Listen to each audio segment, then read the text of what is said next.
जय हिंद स्टूडेंट। आज हम लोग स्टार्ट करने जा रहे हैं यूनिवर्सल ह्यूमन वैल्यू का यूनिट नंबर 5।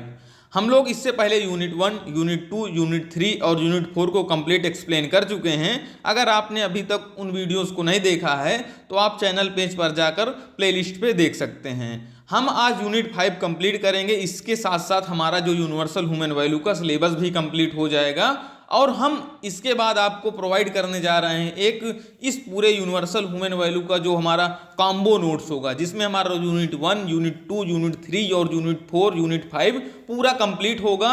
और साथ ही साथ एक हम आपको शॉर्ट नोट, जो शॉर्ट नोट आपको काम आएगा कब, जब आप पूरी प्रिपरेशन कर लेंगे इस नोट से और आप जब एग्जामिनेशन देने जाएंगे तो एग्जामिनेशन हॉल के पहले जो आपको समय मिलता है आप वहां उससे रिवाइज कर सकते हैं। तो इस नोट्स को पाने के लिए आपको क्या करना होगा, हम आपको जो स्क्रीन पर व्हाट्सएप नंबर दे रहे हैं इस पे हमें आपको मैसेज करना होगा और इस नंबर को हम आपको डिस्क्रिप्शन में भी दे देंगे।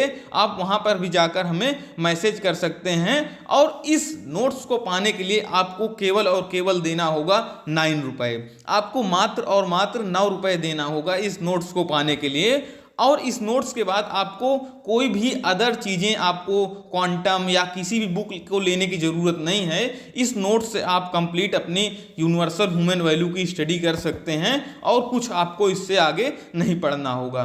तो चलिए चलते हैं अपने यूनिट नंबर 5 में। हम यूनिट नंबर 5 को यहाँ पर फुली एक्सप्लेन करते हैं। सबसे पहले क्या पूछा है, define ethical human conduct in term of value, policy and character. इस चैप्टर का बेसिक फंडा है कि हमें यहाँ पर क्या करना है, इथिकल ह्यूमन कंडक्ट को डिफाइन करना है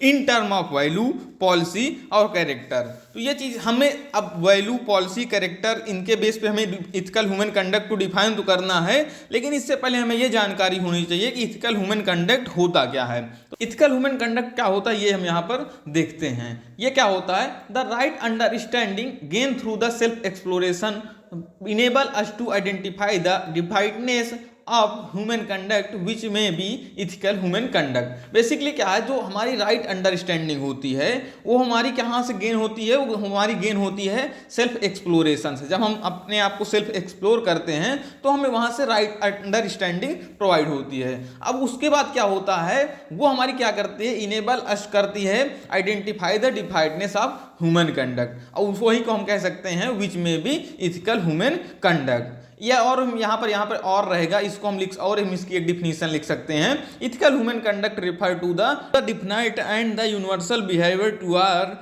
any human being leads to ethical human conduct. Ethical human conduct को हम यहाँ समझते हैं। इथिकल ह्यूमन कंडक्ट होता क्या है, इथिकल ह्यूमन कंडक्ट बेसिकली दो चीज का प्रोडक्ट, दो चीज का एडिशन होता है, राइट अंडरस्टैंडिंग और हमारा सेल्फ एक्सप्लोरेशन। सेल्फ एक्सप्लोरेशन और राइट अंडरस्टैंडिंग का जब हमारा एडिशन होता है तो वो हमारा होता है इथिकल ह्यूमन कंडक्ट। जो राइट अंडरस्टैंडिंग क्या होता है, required knowledge from the practical environment. ये क्या होता है, इसको नॉलेज की रिक्वायर्ड होती है यहाँ पे, जो हमारा आता है प्रैक्टिकल इन्वायरमेंट से। और जो सेल्फ एक्सप्लोरेशन होता है, verification of any statement with in self, जो हमारा खुद हमारे सेल्फ से जो हमारा किसी भी स्टेटमेंट का वेरिफिकेशन होता है वो चीज होता है। अब यहाँ पे देखिए ethical human conduct in term of value, हमें यहाँ पर अब देखना है इथिकल ह्यूमन कंडक्ट को इन टर्म ऑफ वैल्यू में। हम यहाँ पे सबसे पहले देंगे वैल्यू के टर्म में। तो यहाँ पर क्या है ये देखते हैं, competence of living in accordance with universal human value और the participation of unit in larger order in term of character and participation is known as value. देखिए बेसिकली हम यहाँ पर वैल्यूज के बेस पे क्या करते हैं कि हम यहाँ पे जो इथिकल ह्यूमन कंडक्ट है उसको यहाँ पे डिफाइन करेंगे। तो वैल्यू क्या क्या होती है ये चीज हमें पहले समझना होता है। वैल्यू मतलब कि एक वैल्यू होती है हमारी खुद, मतलब सेल्फ में, वैल्यू इन सेल्फ। दूसरी हमारी होती है वैल्यू इन रिलेशनशिप। तो हम सबसे पहले समझेंगे कि वैल्यू इन सेल्फ में क्या क्या चीजें आती है, मतलब खुद के लिए जो हमारी, अगर हमें खुद में एक हमें लगता है कि हमारी कुछ वैल्यू है तो वो चीज़ें में क्या क्या होनी चाहिए। तो वो चीज़ में सबसे पहले क्या होती है, हमारे हैप्पीनेस रहती है, हमारा पीस होना चाहिए, ब्लिस होना चाहिए और सेटिस्फैक्शन होनी चाहिए। मतलब हैप्पीनेस मतलब हमें जब खुशी होगी, हमें शांति होगी, हमें एक आनंद की अनुभूति होगी तो हम क्या करेंगे, हमें सेटिस्फैक्शन होगा, तब हमें क्या होगा, तभी हमें लगता है कि हमारी कुछ वैल्यू है। तभी तो हम समझते हैं, ऐसे नहीं कि हम दुखी हैं तो हम दुखी हैं, हमें कोई चीज़, हमें शांति नहीं है, फिर भी हम सोचते हैं कि हमारे पास हमारी वैल्यू बहुत है इस वर्ल्ड में, तो ये चीज़ हम तब नहीं सोचते हैं। उसके बाद हमारा आता है value in relationship. Value in relationship में क्या होता है ये चीज हम यहाँ पर देखते हैं। वैल्यू इन रिलेशनशिप में बेसिकली क्या होता है, हमारा 5 पार्ट होते हैं इसमें। हमारा एक होता है perseverance, generosity, kindness, beneficence and compassion. अब यहाँ पर क्या होता है, जैसे हमारे पास परसिवरेंस की यहाँ पर जब हमारा रिलेशनशिप होता है तो वहाँ पे रिलेशनशिप, अब यहाँ पर रिलेशनशिप का मतलब यही नहीं है कि केवल कपल का रिलेशनशिप। यहाँ पर रिलेशनशिप में एक बॉस और उसके एम्प्लॉय का हो सकता है, एक स्टूडेंट और उसके टीचर का हो सकता है, एक फादर और उसके सन का भी हो सकता है। तो यहाँ पे क्या होता है, perseverance, generosity, kindness, beneficence and compassion, ये पार्ट हमारे आते हैं वैल्यू इन रिलेशनशिप। और यहाँ पे हमें 2 पार्ट में, हमें कभी क्वेश्चन में पूछता है, जब हमें यहाँ पर क्वेश्चन पूछेगा 10 नंबर में कि define ethical human conduct in term of value, in term of policy, in term of हमारे कैरेक्टर में, तो हमें वहाँ पर 10 नंबर में जब पूछेगा तो ज़्यादा एक्सप्लेन करना होगा। जब 5 नंबर में पूछता है तो हमें यहाँ पर इस पॉइंट को केवल लिख के छोड़ सकते हैं। तो 10 नंबर जब पूछेगा तो इनमें और चीज़ें हमें दिखाना पड़ेगा। जो हमारी वैल्यूज़ होती हैं 2 तरह की होती हैं, हमारी एक इस्टेब्लिश वैल्यू होती है और हमारी एक्सप्रेस वैल्यू। मतलब इस्टेब्लिश वैल्यू क्या होती है कि जब आप किसी से कई बार मिलते हैं या आपका वो कोई रिलेशनशिप है उनके साथ या आपका कोई जान पहचान का है, तो आप उससे मिलते मिलते क्या होता है, आप एक वैल्यू इस्टेब्लिश करते हैं कि आप उस पर क्या करते हैं। तो इस्टेब्लिश वैल्यू में क्या क्या आपको इस्टेब्लिश करना पड़ता है, हमारे पास ट्रस्ट होता है जिसे हम लोग बोलते थे फाउंडेशन वैल्यू।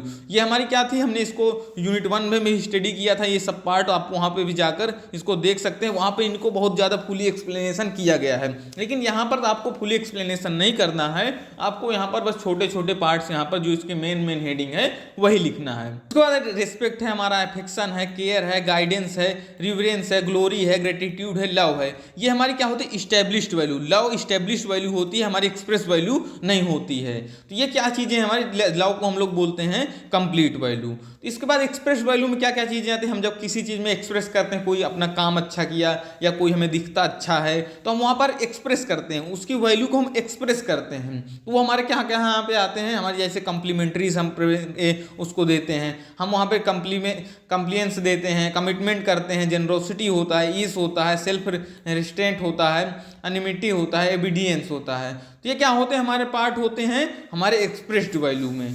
तो ये सब चीज़ इनमें यहाँ पे आपको लिखना होगा। कभी कभी आपसे पूछ लिया कि जैसे 2 नंबर में पूछ लिया तो कि explain established value and expressed value, तो आप वहाँ पर भी इसको लिख सकते हैं। उसके बाद हमारा आता है वैल्यू इन सेल्फ में। वैल्यू इन सेल्फ में क्या क्या वैल्यू होंगी हम ये चीज़ देखेंगे। तो वैल्यू इन सेल्फ में हमने वहाँ पर पढ़ा है उसको, लेकिन हम यहाँ पर एक्सप्लेन करेंगे। हमने वैल्यू इन सेल्फ और वैल्यू इन रिलेशनशिप दोनों को देख लिया, लेकिन हमें यहाँ पर एक्सप्लेनेशन भी करना है।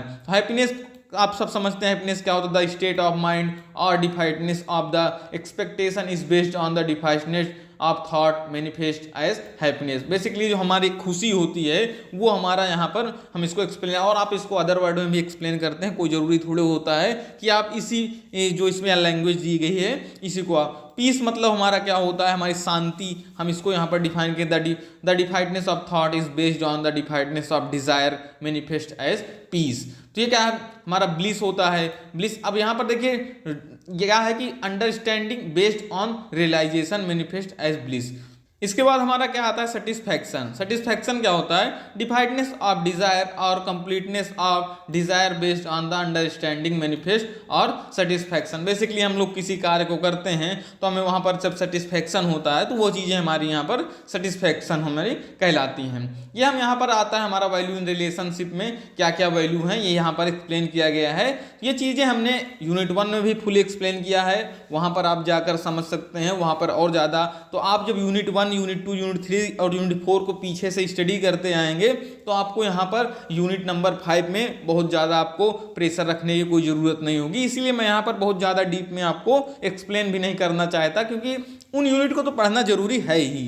तो इसलिए मैं थोड़ा इनको टाइम कम में भी ये पूरा यूनिट आपको एक्सप्लेन कर दूंगा। तो यहाँ पर परसिवरेंस है हमारा, जेनरोसिटी है, काइंडनेस है, बेनिफिशियंस है, कंपैशन है। इसके बाद हमारा आता है value of human being in the interaction with the rest of nature. मतलब कि हमने इस 2 चीज़ों की बात की, लेकिन जो रेस्ट ऑफ नेचर, जो हमारे नेचर में और चीज़ें बची है, उनसे हमारा क्या इंटरेक्शन है वो चीज़। यहाँ पर हमारी दो वैल्यू होती हैं, एक हमारी यूटिलिटी वैल्यू होती है और एक हमारी होती है आर्टिस्टिक वैल्यू। तो यूटिलिटी वैल्यू क्या है? To prepare a physiological object for nurturing and protection और want satisfaction prosperity of any object is known as utility value.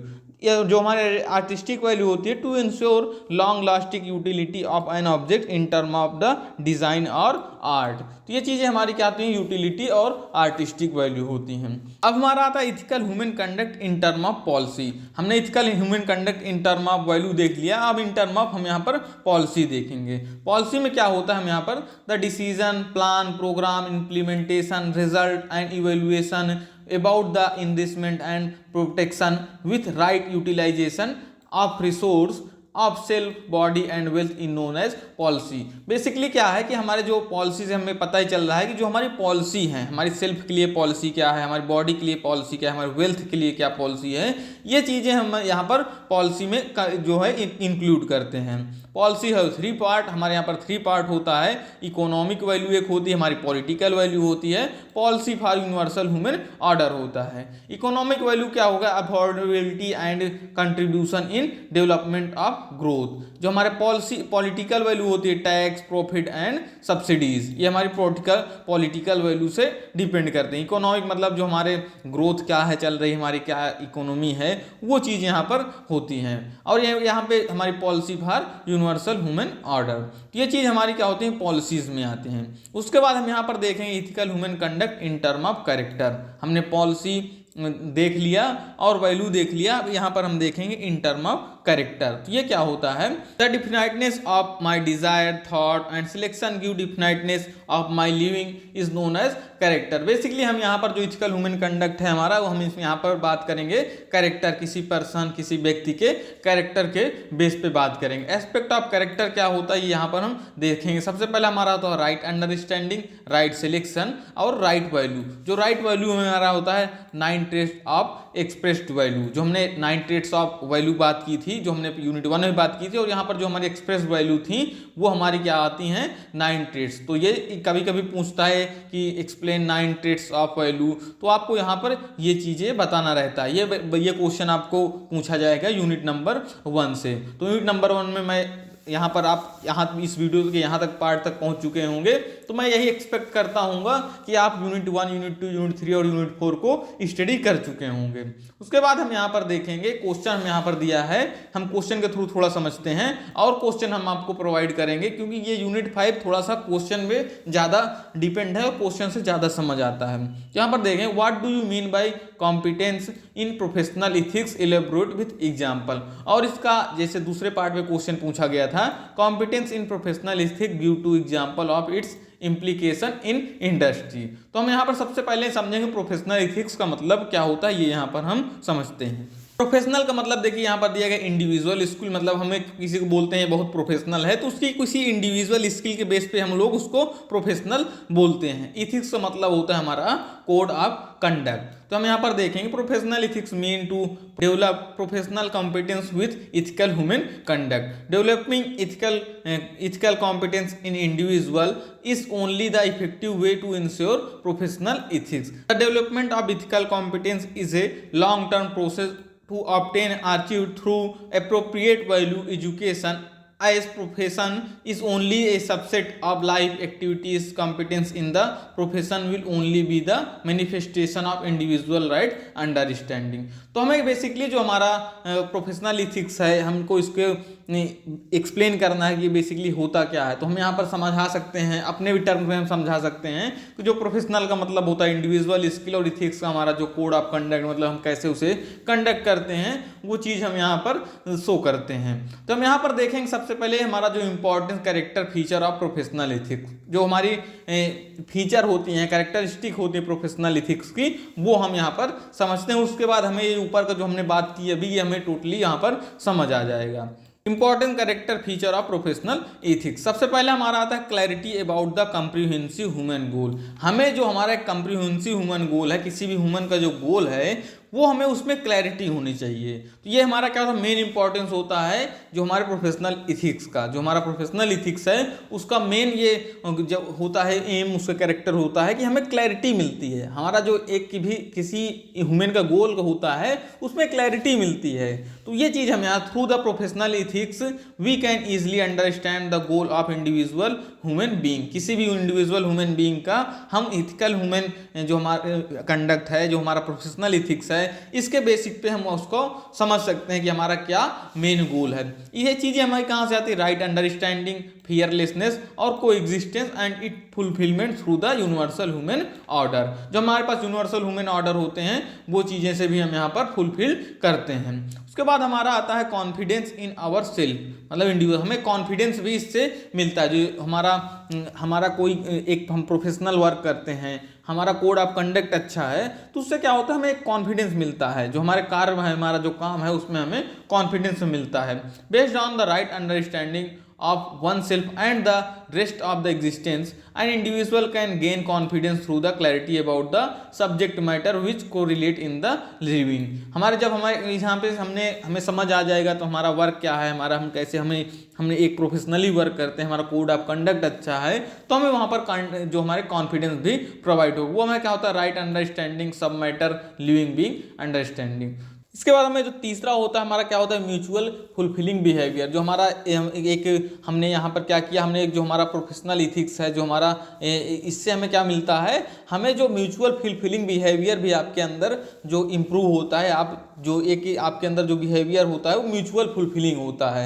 उसके बाद हमारा होता है फोर्थ, हमारा होता है mutual enrich interaction with nature. आपका जो इंटरेक्शन होगा नेचर से वो भी म्यूचुअल इनरिचिंग होगा। तो ये चीज़ें किससे हमारी बनती हैं, जो हमारा कैरेक्टरिस्टिक होती हैं, ये हमारा होता है प्रोफेशनल इथिक्स का। और क्या होता है, डेवलपमेंट ऑफ ट्रांसपेरेंट सिस्टम। हम डेवलपमेंट हम कर सकते हैं एक transparent system. Through right understanding and competence in professional ethics we can easily develop a transparent system for living. Basically transparent system मतलब ये होता है कि जो वर्क हो रहे हैं वो बेसिकली एक सिस्टमेटिक रूप से हो रहे हैं, उसमें लोगों को दिख रहा है कि हाँ क्या वर्क हो रहा है जो सोसाइटी में या कहीं भी। हम इसमें कहते हैं कि डेवलपमेंट ऑफ ट्रांसपेरेंसी, हमें ट्रांसपेरेंसी दिखती है वहां पे कि वर्क हमारा सिस्टमेटिक रूप से हो रहा है। यहाँ पर देखिए हमें क्वेश्चन दिया है, what is ethical human conduct और how does right understanding provide the basic for ethical human conduct. हम इस क्वेश्चन को पहले भी वहां पर डिस्कस कर चुके थे, जहां पर हमारा इथिकल ह्यूमन कंडक्ट था, वही चीज यहाँ पे भी देना है। हमने यहाँ भी पहले इथिकल ह्यूमन कंडक्ट की जो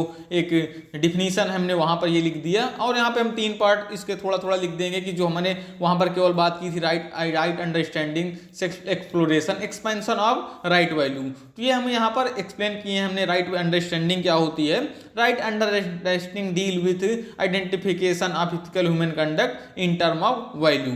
सेल्फ एक्सप्लोरेशन क्या होता है, self exploration it is the process of verifying any statement with the own self to known what is valuable for us. क्या चीज़ें हम जब सेल्फ एक्सप्लोरेशन करते हैं तो हमें ये जानकारी मिलती है कि क्या हमारे लिए वैल्यूएबल है, क्या हमारे पास लिए नॉन वैल्यूएबल है। इसके बाद हमारा आता है एक्सपेंशन ऑफ राइट वैल्यू। जो हमारी वैल्यूज हैं, जो हमारी राइट वैल्यू हैं, हम उसे कैसे एक्सपेंशन करते हैं, हम कैसे उसे एक्सपेंड करते हैं, वो चीज़ होता है यहाँ पर। It deal with the expanding और evaluation of right values all order और entire existence in entire existence. Entire existence मतलब यहाँ पर हमारा एक ऑर्डर की बात आई। तो ऑर्डर क्या था, हमने इसके पहले पढ़ा था। जो हमारे ऑर्डर रहते थे, हमारे ऑर्डर थे, हमने पढ़ा था इसके पहले यूनिट में, material order, plant order, animal order और ह्यूमन ऑर्डर। तो ये क्वेश्चन भी कई बार पूछा जाता है, एक्सप्लेन 4 ऑर्डर।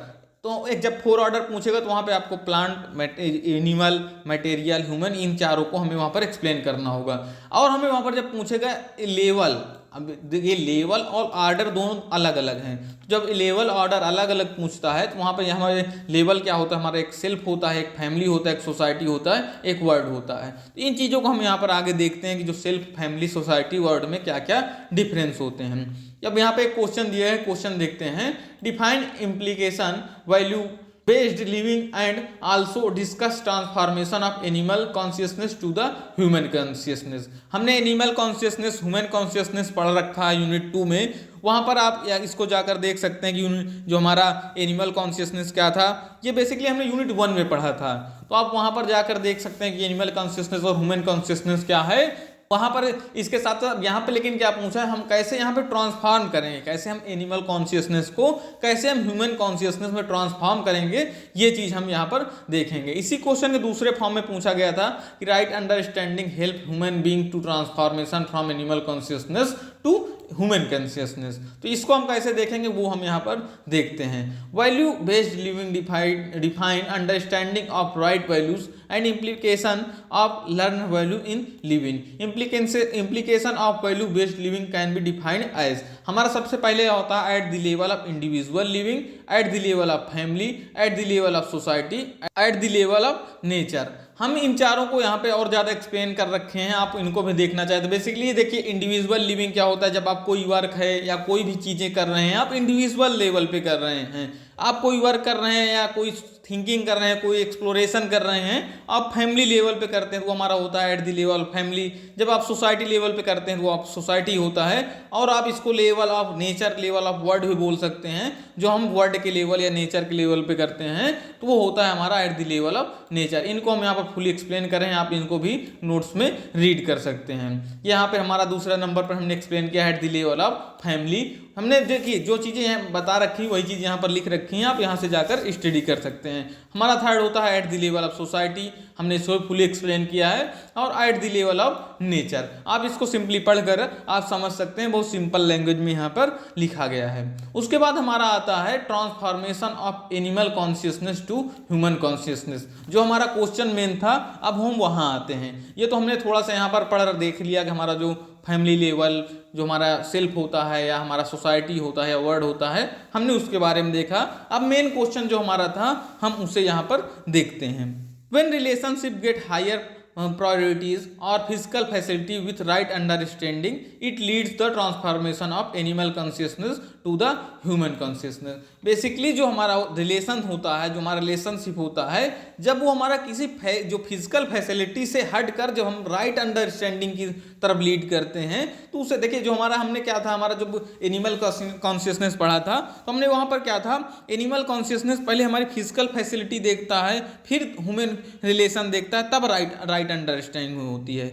लेकिन जो हमारा जो ह्यूमन कॉन्शियसनेस था वो सबसे पहले हमारा राइट अंडरस्टैंडिंग देखता है। तो ये हमारा यही तो डिफरेंस था कि हम पहले राइट अंडरस्टैंडिंग देखते थे तब फिजिकल फैसिलिटी देखते थे, लेकिन जो एनिमल कॉन्शियसनेस होता है वो हमारा पहले फिजिकल देखता है, उसके बाद हमारा जो होता है राइट अंडरस्टैंडिंग। तो इसी में हम यहाँ पर करेंगे ट्रांसफॉर्मेशन हुआ है। देखिए हमारा right understanding plus human relationship plus physical facility, ये हमारा लीड करता है एनिमल टू ह्यूमन कॉन्शियसनेस। तो ये चीज़ें हम यहाँ पर फुली एक्सप्लेन कर सकते हैं, हम यहाँ पर फुली एक्सप्लेन कर भी चुके हैं, और यूनिट 1 में इसको और ज़्यादा डीप में हम वहाँ पर भी पढ़ा चुके हैं। इसके बाद क्वेश्चन आता है डिफाइन इथिक्स और what do you mean by ethics. जब हमारे इथिक्स क्या होता है, इसके मीन क्या होता है ये देखते हैं।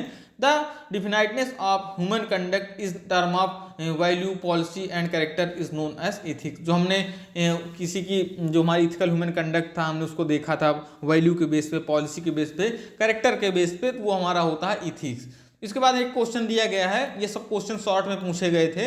What do you mean by professional ethics. Professional ethics का क्या मीन्स होता है, इसको पहले भी हमने वहाँ पर एक्सप्लेन कर चुका है ऊपर, वहाँ पर जाके आप इसको भी समझ सकते हैं। इसके बाद क्वेश्चन दिया गया what do you understand by definition of ethical human conduct. Ethical human conduct को फुली एक्सप्लेन कर चुका गया है, वो भी आप यहाँ पर लिख सकते हैं। मैंने यहाँ पर क्वेश्चन दे रखा है कि जो क्वेश्चन प्रीवियस ईयर में आए हैं उससे भी आप यहाँ पर थोड़ा देख करके एक अच्छा नॉलेज गेन कर सकें।